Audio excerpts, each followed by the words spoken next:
कानपुर से खबर है। कानपुर में ट्रेन पलटने की साजिश के मामले को लेकर अपडेट है। कालिंदी एक्सप्रेस को पलटने की साजिश पर खुलासा हुआ है।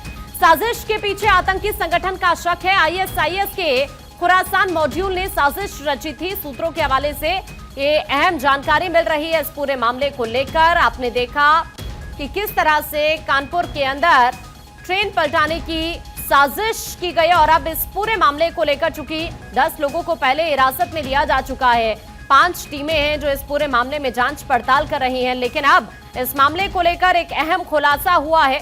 हालांकि एनआईए एटीएस भी मौके पर पहुंची और उसके बाद कुछ संदिग्धों को हिरासत में लिया गया। ये पड़ताल करने की कोशिश की गई कि क्या वाकई ये कोई बड़ी साजिश थी या फिर इसके पीछे की वजह क्या है, और इसी वजह से जो 10 लोगों को हिरासत में लिया गया उनसे पूछताछ भी की जा रही है। और अब इस पूरे मामले को लेकर एक बड़ा खुलासा ये हुआ है कि आईएसआईएस के खुरासान मॉड्यूल ने साजिश रची थी। जो सूत्र जानकारी दे रहे हैं, इस पूरे की पूरी साजिश के पीछे आतंकी संगठन को देखते हुए शक जाहिर किया जा रहा है। ये तस्वीर हम आपको वो दिखा रहे हैं जब यहां से ये बोतल, ये सिलेंडर, माचिस की बरामदगी हुई और ये जो यहां से पदार्थ मिले हैं उसके बाद इस तरह की आशंका जाहिर की गई कि ये कोई सामान्य घटना नहीं हो सकती है, ये कोई बड़ी साजिश की आशंका जाहिर की जा रही है। इस पूरे मामले को लेकर 2 तस्वीरें दरअसल न सिर्फ कानपुर में, अजमेर में भी आज हुआ ये कि यहां से मामला ये सामने आया कि यहां पर भी ट्रैक पर सीमेंट के ब्लॉक मिले हैं, जिसकी तस्वीरें हम आपको इस वक्त दिखा रहे हैं। घटना स्थल की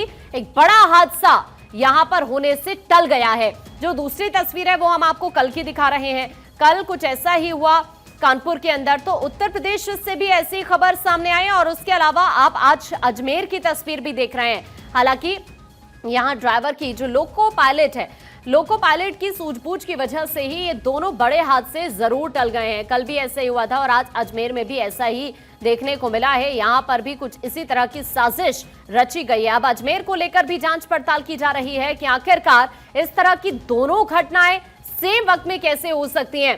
क्या वाकई इसके पीछे कोई बड़ा संगठन तो नहीं है? अब हर पहलू को लेकर जांच पड़ताल की जा रही है।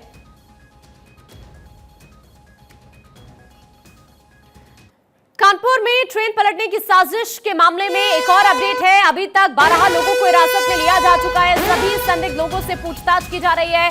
अहम खबर हम आपको ये बता रहे हैं इस मामले को लेकर। हालांकि अभी कुछ और लोगों को हिरासत में लिया जा सकता है, लेकिन अपडेट इस वक्त ये है कि अभी तक 12 लोगों को हिरासत में लिया जा चुका है। इस पूरे मामले को लेकर जिनसे पूछताछ की जा रही है, सभी संदिग्ध लोगों से पुलिस की तरफ से पूछताछ चल रही है। अहम खबर हम आपको ये कानपुर मामले से जुड़ी हुई बता रहे हैं। और दरअसल कल हुआ ये था कि यहाँ पर ट्रेन को पलटाने की एक बड़ी साजिश रची गई थी और अब इस पूरे मामले को लेकर चूंकि एनआईए की विशेष टीम भी जांच पड़ताल कर रही है और इससे इतर कुछ संदिग्ध लोगों को गिरफ्तार भी किया गया है जिनसे पूछताछ की जा रही है। और अब पूछताछ के आधार पर ही टीमें इस पूरे मामले को लेकर आगे की कार्रवाई करेंगी। क्या वाकई जिस तरह सूत्र जानकारी दे रहे हैं कि इसके पीछे आतंकी संगठन का हाथ भी हो सकता है, तो क्या अगर ऐसा है तो आखिरकार यहां से कौन कौन उसमें शामिल था और किस तरह से इस पूरी साजिश को प्लान किया गया, या फिर इनकी मंशा क्या थी, या फिर ये लोग क्या करना चाहते थे।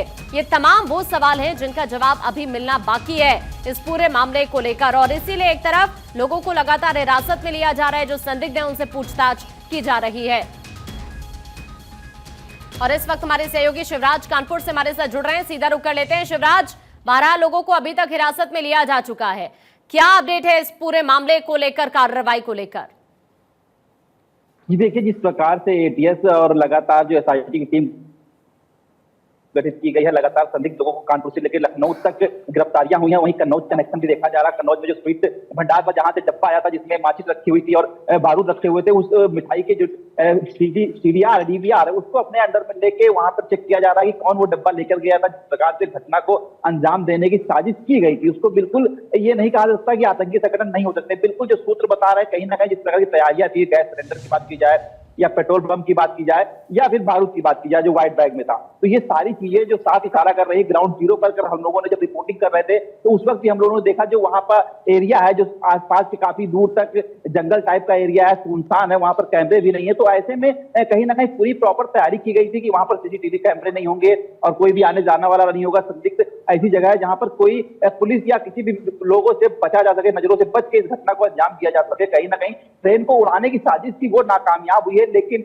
ये बिल्कुल कहना गलत नहीं होगा। कहीं ना कहीं जो संगठन है, एक कोई बड़ा आपराधिक संगठन है जो इसको अंजाम देने की लगातार साजिश रच रहा है, क्योंकि कुछ दिन पहले भी कानपुर के पनकी में ट्रेन से वो पटरी से उतार दिया गया था, तो कहीं ना कहीं उसमें जनहानि नहीं हुई थी। लेकिन अगर कल की घटना की बात की जाए, अगर सिलेंडर ब्लास्ट होता, ट्रेन से डिब्बे पटरी से उतरते, तो निश्चित तौर पर एक बड़ी जनहानि होती।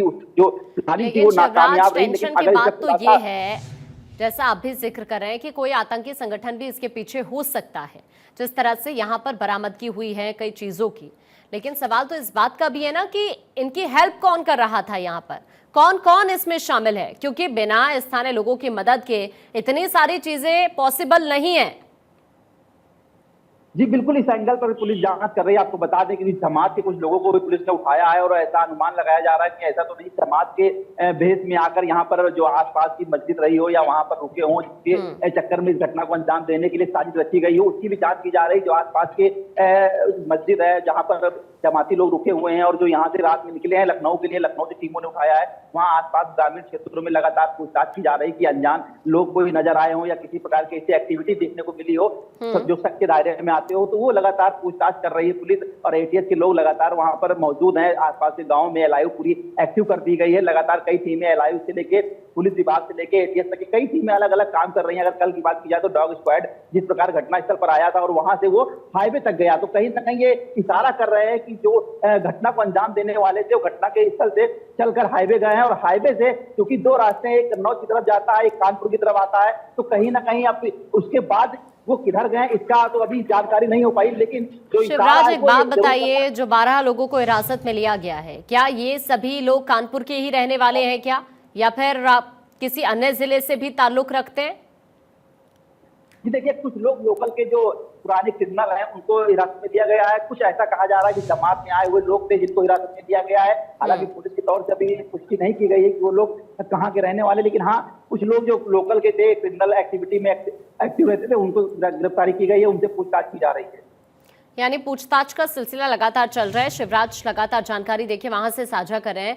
लेकिन शिवराज, ये साजिश इसलिए कही जा रही है क्योंकि अभी हमने अजमेर से भी ऐसा मामला देखा, कानपुर की तस्वीरें हमने कल देखी और आज अजमेर से भी ऐसा ही मामला सामने आया। तो कहीं ना कहीं शायद ऐसा लग रहा है कि ये सिर्फ कानपुर के अंदर ही साजिश को अंजाम देने की कोशिश नहीं की गई थी, ये देश भर में कई ऐसी जगहों से खबरें आना, ये शायद आम बात तो नहीं है कि अचानक से इस तरह से ट्रेन को पलटाने की साजिश रची गई है कई जगहों पर। जी बिल्कुल, जिस प्रकार से अगर देखा जाए तो ये चौथी घटना है। इससे पहले कानपुर पनकी में हुआ था, उसके बाद फतेहपुर में, और उसके बाद जिस प्रकार से अजमेर में जो घटना सामने आई, तो निश्चित तौर पर ये प्रॉपर पूरे देश में हर जगह एक्टिव है। और जो इनका संस्थान है जो काम कर रहा है, कहीं ना कहीं पूरे देश में इसको नुकसान पहुंचाने की साजिश रची जा रही है। अगर इसका जल्दी खुलासा नहीं किया गया तो यकीनन अब जिनके मंसूबे वो बहुत खतरनाक दिखाई पड़ रहे हैं, नजर आ रहे हैं कि अगर वो अपने मंसूबों में कामयाब होते हैं तो निश्चित तौर पर बड़ा नुकसान हो सकता है। ऐसे में सारी एजेंसियां एक्टिव हो गई, एनआईए भी कानपुर का रुख कर चुकी है और लगातार एनआईए की टीम भी इसकी जांच पड़ताल कर रही है। ठीक है शिवराज, शुक्रिया आपका ये जानकारी साझा करने के लिए।